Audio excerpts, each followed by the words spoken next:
पर कहा कि हम लोग अपनी पार्टी को लोकतांत्रिक रूप से चलाएंगे और घाटशिला चूंकि कोल्हान में आता है, जमशेदपुर के क्षेत्र में आता है, इसलिए हमने कहा कि हम लोग हजारीबाग में बैठकर, धनबाद में बैठकर, साहेबगंज में बैठकर और कोडरमा में बैठकर घाटशिला का निर्णय नहीं लेंगे। जो घाटशिला को जानते हैं वो टीम वहाँ बैठे, आज उनकी बैठक है और आप निर्णय ले, हम लोग मुहर लगा। अनाउंसमेंट मिलेगा ना जल्दी? हाँ, हमें लगता है कल तक अनाउंसमेंट हो जाएगा। तो ये वीडियो जो है अभी सोशल मीडिया में बहुत तेज़ी के साथ वायरल हो रहा है, हर न्यूज़ चैनल में देखने को मिलेगा।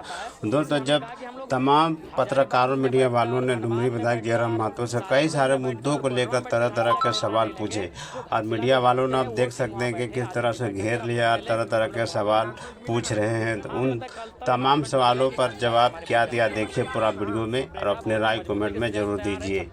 आज एक विधायक होने के नाते जिस मजबूती के साथ हम सदन में लड़ रहे हैं, भिड़ रहे हैं, मुद्दों की बात को लेके जा रहे हैं, सदन की सार्थकता से सदन को परिचय करवा रहे हैं, शायद हमारे विधायकों की संख्या बढ़ेगी, सत्ता दल में हमारी भागीदारी होगी, नीति निर्धारण में हमारी भूमिका होगी, तो शायद हम लोग और बेहतर और अच्छा कर सके।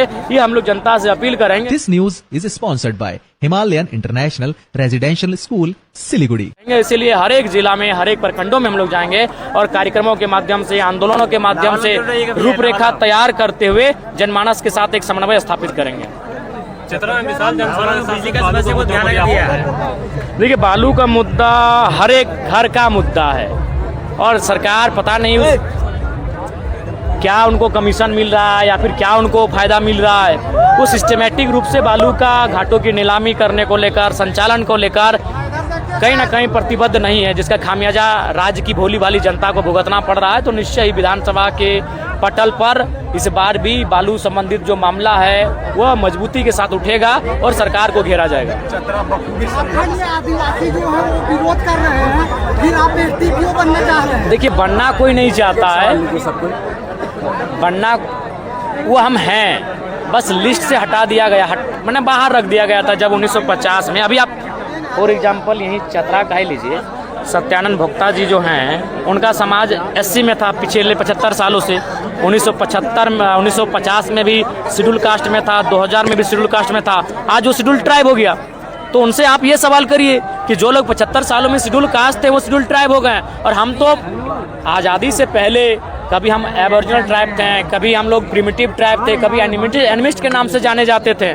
1950 में सितंबर के महीने में जब शेड्यूल ट्राइब की लिस्ट इस देश में नोटिफिकेशन के तौर पे आई तो बस हमें वहाँ से बाहर रखा गया, तो वही मांग है पुनः शामिल कर दिया जाए। आज बखूबी समझ में आया, निसंदेह भविष्य में आपके माध्यम से कई दफा और समझा जाएगा, तो समझने का सिलसिला जारी रहेगा। लेकिन घाटशिला के लिए कोई बड़ा अपडेट?